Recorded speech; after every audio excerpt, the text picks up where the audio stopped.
У нас закончился ДСНВ, договор о стратегических наступательных вооружениях, да? И фактически мы оказались в положении в таком, что у нас уже несколько лет не работают механизмы верификации, да, взаимных инспекций, теперь еще исчезли и количественные ограничения. Ситуация на самом деле пугающая, да, потому что в том числе даже с точки зрения каких-то ложных сигналов о состоявшемся якобы где-то запуске, это все может привести к какому-то просто скатыванию, да, в взаимное уничтожение. Насколько, как Россия видит сейчас выход из этой ситуации? Мы видим ситуацию такой, какой она есть, и она лишний раз подтверждает, что какими бы ни были международные договоры в сфере стратегической стабильности, в сфере ограничений вооружений, в сфере безопасности, с кем бы такие договоры ни были подписаны, все-таки главными союзниками у нас остаются армия, флот и теперь воздушно-космические силы. И мы будем полагаться именно на это. За состояние соответствующих наших систем мы спокойны, мы уверены в том, что это абсолютно надежно гарантирует нашу безопасность, и наши противники знают о том, что при их попытке заниматься какими-то агрессивными действиями, подрывать наш суверенитет, они могут получить абсолютно неприемлемый для них ответ. Собственно, это основы ядерного сдерживания, которые всегда были. И я пока бы не стал так драматизировать. Вот есть голоса, вот договор развалился. Договор не действовал уже последние 3 года. Он не пролонгировался. Он приостановлен полностью. Единственное, что когда эта приостановка состоялась, мы сказали, что в условиях, когда США, байденовская администрация, заняли откровенно враждебную позицию по отношению к нам, они договор обесценили, потому что в договоре были заложены принципы, на которых он основан. Принципы взаимного уважения, учета взаимных интересов в области безопасности и так далее.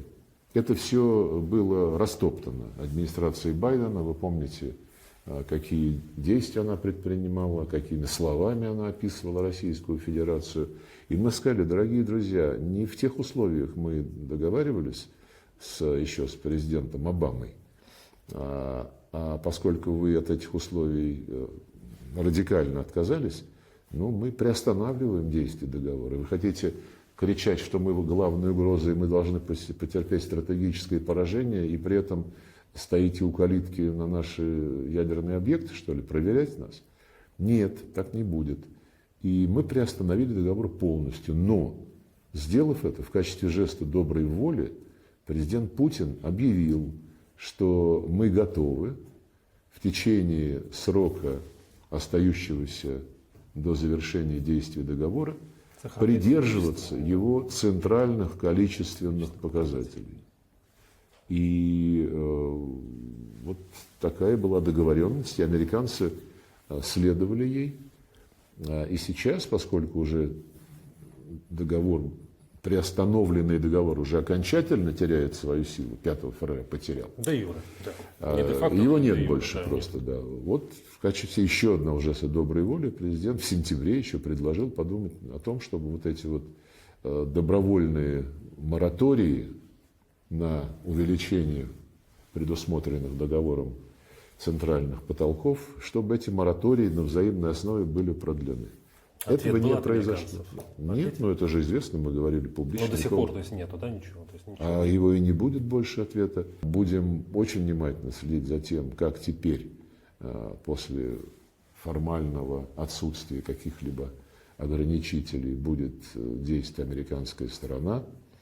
При этом будем с полной ответственностью относиться к этой ситуации. И первыми шаги к эскалации мы делать не собираемся. Что собираются делать американцы? Вот президент Трамп опять, по-моему, вчера заявил, что этот договор плохой. Что нужно Китаю. К тому же он нарушался.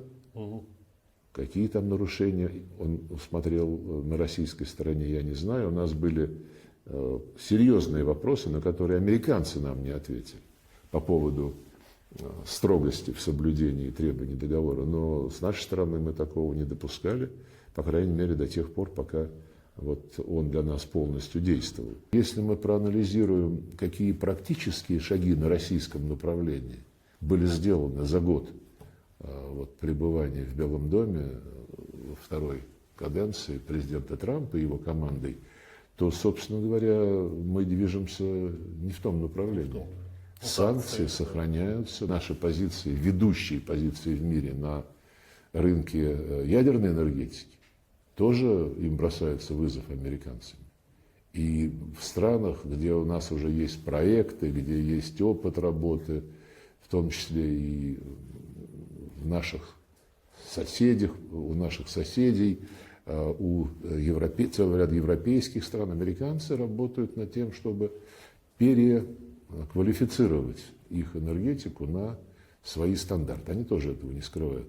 Ну, я уже не говорю про, я упомянул санкции, тарифы, которые задираются до небес для тех стран, которые не слушаются американцев в отношении того, как надо работать с Российской Федерацией. Мы не приемлем методы торговых, экономических, валютных войн, потому что злоупотребление долларом продолжается в невиданных масштабах. Вот буквально. Но, главное, американцы этого не стесняются.